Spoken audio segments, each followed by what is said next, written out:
olingi mboka toyokana bato nyonso ya Kongo tobosana lelo koswana tomipesa mpona ekolo tobotama bakongole tokotikala bakongole olinga te ekolo mosusu eyakokabola mboka biteni mitema ya bakongole ekomi kopela na bamoto ya souffrance tokomi nde lelo na nsuka panso tolamuka tolandela mboka boyakani toyokana toluka nde solution ya Kongo kobunda mpe koswana-swana na kati na biso lelo totika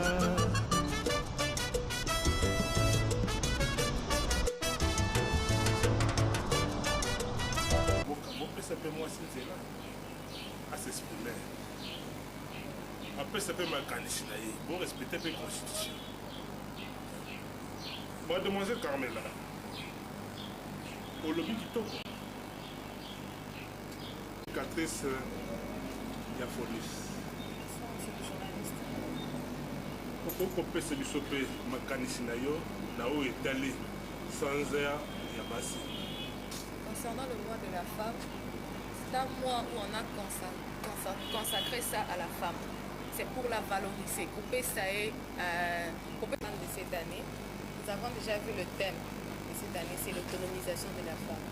Donc la femme doit apprendre à se prendre en charge elle-même. Nous voyons beaucoup de femmes aujourd'hui baissent les bras. Elles se disent que non, j'ai mon mari, c'est lui qui va s'occuper de tout. Mais ce n'est pas ça. Quand on parle de l'autonomisation, on veut que la femme prenne conscience de ce qu'elle est, de ce qu'elle peut apporter. L'homme aujourd'hui peut subvenir à tous les besoins, mais l'homme ne restera pas là éternellement. Il y a un jour où il va quitter ce monde. Et si toi tu n'es capable de ne rien faire, tu es là toujours à attendre ou à dépendre de l'homme. Si aujourd'hui l'homme n'est pas là, comment tu vas faire pour aider ta famille, pour t'en sortir? C'est pourquoi cette année, on a choisi vraiment un beau thème qui est l'autonomisation de la femme. Et puis, normalement, pas si en groupe, il fallait pas soit ta conscience. C'est qu'on comprend aujourd'hui, les femmes n'ont pas cette confiance-là. Imagine pas, parce que l'homme n'a pas acheté les pagnes. La femme doit porter les pagnes le 8 mars. Les pagnes, ça se porte chaque jour. Nous, dans la culture bantou, la tenue qui représente la femme, c'est le pagne. Mais c'est pourquoi les femmes aujourd'hui s'acharnent à porter ça uniquement le 8 mars. Et si vous pouvez porter ça le 8 mars, on ne refuse pas, mais portez ça dans des circonstances où vous allez vous valoriser. Nous voyons les femmes en question, elles partent dans des terrasses. Et puis le mal, ce qui est pire, elles entraînent même des petits-enfants, des petites filles qui ne savent encore rien sur la vie. Vous les entraînez. Une petite fille à l'âge de 8 ans, vous la faisiez porter le pagne. Vous l'amenez dans une terrasse, vous la prenez, elle voit comme la maman est en train de prendre l'alcool. Quelle image cette fille aura dans sa tête? Même quand elle va grandir, elle aura quelle conception de la vie? Elle va se dire que non, maman n'a pas tout le temps, on a sa maman a mouillé. Tant que le 8 mars, tu m'as dit qu'on elle ne peut pas conseiller à ses amis. Et l'autre, la partie bonus, solidarité à moi, si Joseph Olenganko, à moi si valeur. Alingi moi si à comprendre Azali. Car Ezaki moi si aux anasé, mobile Azali Kolo. Moi si mobile est à lobby, moi ça Kolo baté. Mais l'élo, tu peux dire que moi si au Kolo, mais il faut respecter mon bail. On respecter que classe non est pour moi si. Au Tikala, moi si, mais on apporter quelque chose. Ce qui est de lobby égalité, Mibal va se plaindre, tête aux égalité. Ce qui est mieux, tu peux le complémentarité. Moi si faut compléter mon bail. Oye obakisi li mobile oyo mobile pe yo obakisi oyo yo mobile pa bakisi oyo ye yango esala ke botombola famille na bino parce que soki ozawana au troisième maboko ozoyo quelqu'un mobile to lobi te que moi c'est que na mobile te mais yo que na mobile non mais sala makambu na sagesse sala moi si moi ozana ndako osali makambu ndenge moi si nyonso na ndako asala Moussala toboité, mais respecter ma valeur de qui moi aussi respecter pays au monde parce que pas surtout mon bazo la tama le bazo c'est per bazo c'est respecter on l'a dit libre le 8 mars et si et puis après aux ongles du pantalon au sali sikoni au lobby qui était na bima qui le 8 mars na sa femme d'abord conception à femme moi est-ce que bah une définition ce que tout n'y a ta jeune fille en attente on l'a dit pour ta poigne pas de réponse c'est ça parce que ça le 8 mars et ça que tout va comprendre dans une vision bisika monde ezokende te monde eza na besoin ya basi baza émergente basi bazokobunda mpona mboka parce que lelo basi ebele bazokima kosala. Voyons le 8 mars. Le 8 mars, c'est une journée où la femme doit passer ça à la réflexion. Elle doit réfléchir, elle doit penser qu'est-ce qui se passe, d'où la femme vient et d'où la femme part. Qu'est-ce que la femme part porter de plus dans cette société. Maintenant, on voit c'est le contraire. C'est ce jour-là, vous voyez, il y a même des couples aujourd'hui qui se disputent, qui se séparent. Qui se prend en charge elle-même, qui sait comment se défendre. Donc moi, sur Ami Coca, c'est ça. Azo réfléchir bien. Mais aujourd'hui, c'est comme si on est en train de sentir que la femme ne comprend pas ça. Quand on parle du 8 mars, pour elle, ils ont souvent pas Nabilamba. Le 8 mars, il faut aller à Tata Elamba, à la Taliputa, Bakiba Mona que non, journée Nabiso Yango. Mais vrai sont sa journée en gros, bah il est bien voté. Net dernièrement, le 8 mars, au Leka. Nous avons vraiment regretté, c'était très regrettable. C'est une journée où les femmes doivent réfléchir. Qu'est-ce qu'on doit faire? Qu'est-ce qui ne marche pas entre nous? Définir, il faut tout relever. Le 8 mars, on a vu la femme à la Tibilamba, à la Tiliputa, paquet, ici babar. C'est comme si cette journée-là, ils ont prendre la bière. Hein, que c'est fait là, tout ça. On ne pense pas à l'essentiel. Et là, quand on est jusqu'à la biso passe dans mon thème. On a toujours dit. Mademoiselle Rosine, pour vous aujourd'hui, oui. L'essentiel, c'est quoi? L'essentiel, c'est faire ce qu'un homme est en train de faire. C'est-à-dire, biso n'est pas aux abois. Musala na biso eza ya kosunga mobali kozala wana pembeni na ye parce que nous cherchons la parité. Quand on parle de la parité, ce n'est pas dans le sens physique, l'homme comme ça, toujours dans la kati ya mutu. La femme doit réfléchir comme l'homme. Ce que l'homme fait, intellectuellement parlant, ce que l'homme fait, la femme aussi doit le faire. Nous voyons des hommes ministres, des présidents. La femme aussi doit être nécessairement ministre et président de la présidente de la République, pourquoi pas. Mais ces derniers temps, nous avons laissé l'essentiel toquer pembeni. Biso ezaka makambo nzoto. Olati elamba, obimi okenaba, osakani. Moi j'ai toujours dit, si la femme elle-même ne se respecte pas, comment l'homme va respecter? Nous devons d'abord commencer par nous respecter. Tous à la paix consciente na eloko tozo sala. Et qu'est-ce qu'on cherche? Jusque là, toyebina mute tozo lukanini. Utilité ya mwango eza nini toyebite tozosalaka makambo na loyenge. C'est pourquoi je suis en train d'interpeller les femmes. Nazoyebisa bango ke balamuka. On ne peut na ntango wana ya distraction. Oh non, puisque eza boye eza journée na biso, on ne doit pas travailler. Oh misala ndaku tosala ngote tokende tosepela bapapa nde bazwa relève. Lokola eza journée na biso tosala eloko te. Ce n'est pas ça. Quand on dit que c'est le 8 mars, c'est une journée où la femme doit réfléchir, montrer ses capacités, qu'est-ce qu'elle est capable de faire. C'est ça. Biso na Fonus, notre président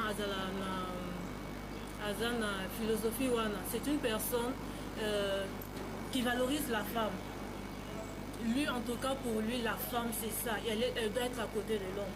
C'est pourquoi même quand vous regardez le drapeau na biso, bon, monde a liboko ya mwana mobali, na ya mwasi bapesani mbote likolo batie signe ya victoire. C'est pour dire quoi?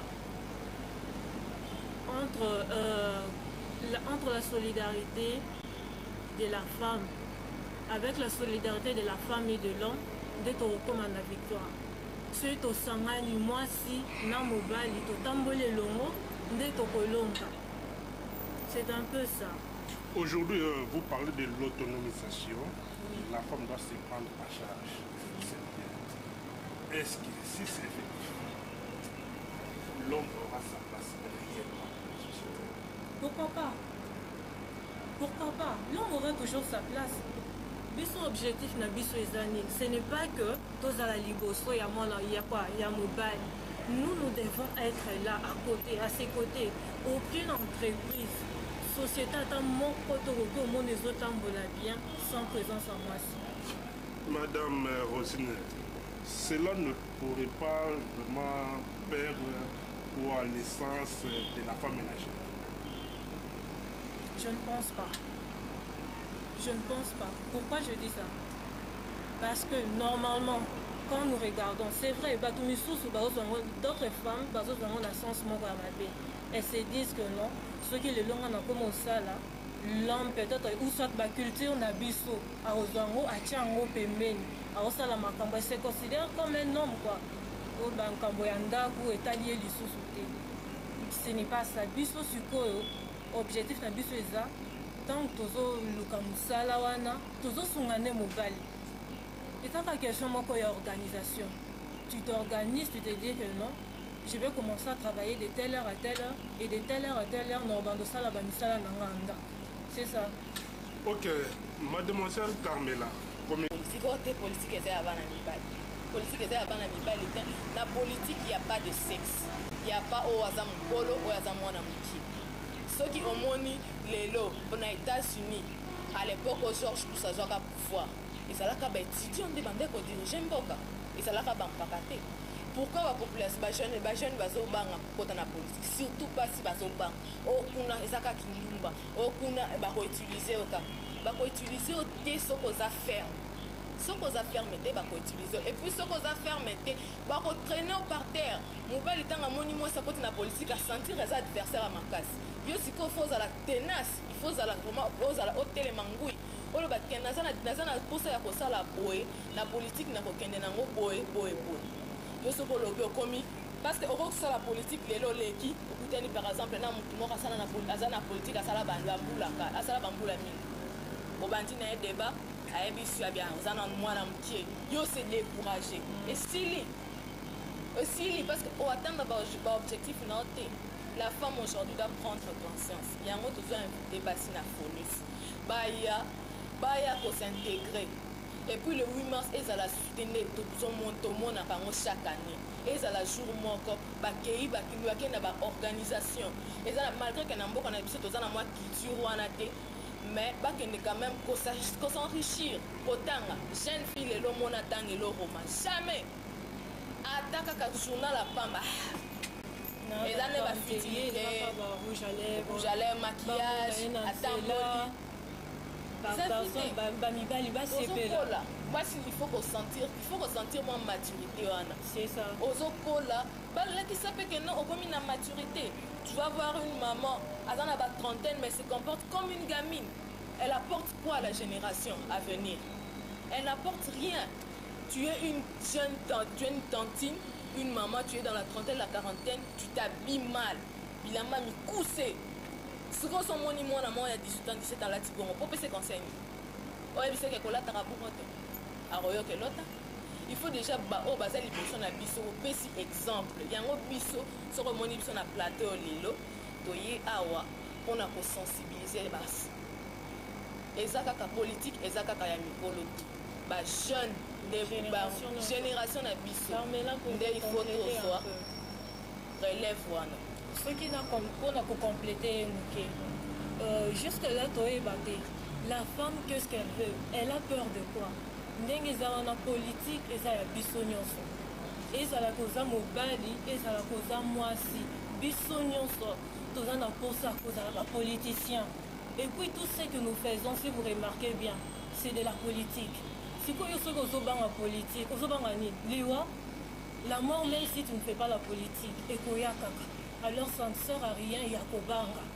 Dans la vie, moi j'ai toujours dit qu'il faut oser. Attention aux hommes qui ont mis sous bazobanga. Puisque tu es déterminé, on n'a pas objectif là. Il faut qu'on mette que non, là-bas qu'on mette tu pars quand même au vérifier ce que ça va, tu meurs, mais au moins au copie pour l'école. C'est ça. Quand une personne fait la politique, c'est une personne qui aime son pays. Il a accepté de se sacrifier pour son pays. Alors les femmes ne doivent pas seulement laisser cette charge-là aux hommes. Bissonion ça impliqué. Qui sait? Aujourd'hui ou demain, peut-être ce Congo sera un beau pays grâce à une femme, non?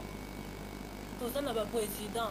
ezalaka bamibali qui sait peut-être na 2016 oyo mpe soki tozwi confiance tolamuki mosi odirige ti vraiment mibali bopika makambo eza minene toza déterminé soki bomoni biso na plateau soki makambo eza grave la politique n'a pas d'âge ozala bebe ozala mokolo mobali mwasi koko nani biso nyonso na kati ya politique on doit se battre pour relever le niveau de ce pays vraiment mibali oyoki bamama batelemi botika baaventure mpo lobi obandoloba o mwasi akomi kosakana na nga mwasi azotosanga te mwasi aza mpe motu aza mpe na droit ya kopesa makanisi na ye na société tikela eta baresponsable bopesa mpe mwasi nzela asexprime apesa mpe makanisi na ye borespecte mpe constitution mademoiselle Carmela olobi kitoko mais qu'est-ce que vous comptez faire comme message na bino ekomela mpe bao balandi bino te po ezali mosala boza communicatrice ya fonisi eza moko mpe mosala oyo ya basi ya sensibilisation eza mpe moko ya bavaleur oyo eza na bino azali kosimba makasi alingi atombola alo mpo ekomela baninga mosusu basi oyo bakolanda bino baokazio kolanda bino te okosala nini mpo na venir po message wana ekomela mpe bango bosensibilize mpe bango. Merci monsieur le journaliste. Communication eza kokate koloba liboso ya télévision radio ezali bouche à l'oreille ezali et puis internet ezali mpona baoyo bazwi occasion ya kolanda biso te na mokolo lelo tokosala basensibilisation en accord avec notre présidente Bartifonus mpona kosensibiliser les femmes toza na posa ke basi bazwa conscience batelema mpona mboka ekende liboso babanga te eloko ezokoma basi na biso lelo eza kobanga azomitala ata pase na yo ata ozalaki ndumba kala ata ozalaki shege soki ozwi conscience pase mutu nyonso azalaka na pase jamais mutu moko akokoma na niveau moko sans azala na pase ya mutu yango nde epesaka ye expérience mpo affronter avenir tant koza na pase te okoaffronter pas venir te bajeune fille batika kobanga tokosensibiliser bato de toutes les façons possibles par tous les moyens on est prête à sensibiliser les femmes. Eza maloba pamba te je peux pas journaliste on est prête à sensibiliser toza na besoin basi wana bazwa conscience batelema lelo tozomona même na eta na biso bazoloba parité mais basi wana baza na gouvernement est ce que ozosentir atake mwasi eza na gouvernement eza soki plénière ezali bameki koloba batelemi bakei te basi normalement il faut kotelema kodéfendre toza na besoin que plus tard na mboka oyo bajeune fille oyo baza na bagénération na biso ezala bajeune fille oyo bango nde bakotelemisa bendeli ya solo bandeko balandi boyoki balobeli ya fonis biso basi batelemeli mingi kambo ya mwasi babi mwasi fo amiyeba mwasi fo ase prendre en charge mibali bopika mais lokola ngonga ekei ntango na biso eza mokuse tokosenga na bango kaka lelo basuka mpo tosilisa émission na biso madame Rosine okopesa biso litobano ya suka. Merci papa mpona osudisanga na koloba boye bamama c'est vrai que tozoluka parité sikoyo parité yango tokozwa yango ndenge nini soki biso moko toyebi kutu ata signification ya parité yango te eloko nga na kosenga bino botelema bozala na conscience boyeba réellement qu'est-ce que vous êtes en train de chercher. Aujourd'hui si la femme ne se respecte pas en aucun jour ata mokolo moko te mobali akorespecte yo alors mpona mobali arespecte yo banda nanu yo moko na kose respecte epui yeba eloko nini ozoluka J'en profite de l'occasion pour vous inviter, Boyan Aparti Nabiso. Le président Lengankoy, il est là. Azo valoriser moi aussi. Venez, ma place est belle pour Nabino. Tous à la Mademoiselle Carmela, il est bon à Souka pour justice. Merci, monsieur le journaliste. Le bananga Souka pour la population congolaise, et ça que jeune fille, jeune mère, fille-mère, orpheline ou maman veuve, bomitika susute, bakosi bino mingi, basakani na bino pe mingi, babangisi bino, basali oyo nyonso bakoki kosala, mais babosani na kati na biso basi toza na pouvoir, toza basi toza makasi. Moi, ça t'a quoi capable de se relever, au téléma, pour les colons na biso Congo. Et ça ensemble, nous devons combattre la but. But, il y a parti na biso, et ça pour avoir, pour conquérir le pouvoir. Pour conquérir le pouvoir, on a ceux qui sont en bino et longo. Ceux qui sont en bino et longo, tu as comment la soukate. Na bengi bino, boya na parti fonus, toza wana. Vision Joseph Olengankoy et sa valorisation de la femme na le social. Azana bossa gelelo mboka ya lelo e bonga. Ezala soute pour na resomba liba, il faut ça va calculer belé. Pour na rokende bisika bo ça va calculer belé. Azana bossa mboka etelemo. Boya na fonus, ba porte est grandement ouverte. Tokoyamba mutu nyonso. Oza la complexité, peu importe distance au fandi, yo ya kakaka. Assister kaka. Soko moni koza convaincu te. Wana tokotiko kende, mais toza sûr que soko yena fonus, toko convaincre ko botika. Papa journaliste avant to sélectionner bakisaka liloba moko amuke. Ba maman politique eza ya biso nyonso. Toti ke lango ka ba papa te. Biso nyonso il faut to bunda na kati wana. Moi je sais ceux qui toza go moko biso basi. L'union fait la force. Torolonga. Il y a solo maloba ya ndeko Rosine nde ezosukisa émission na biso ya mokolo lelo. Bino balandi biso surtout ba maman boyoki message malamu. Papa pe nakanisi obwaki lisu na yo soki ozalaka faible soki okokaka te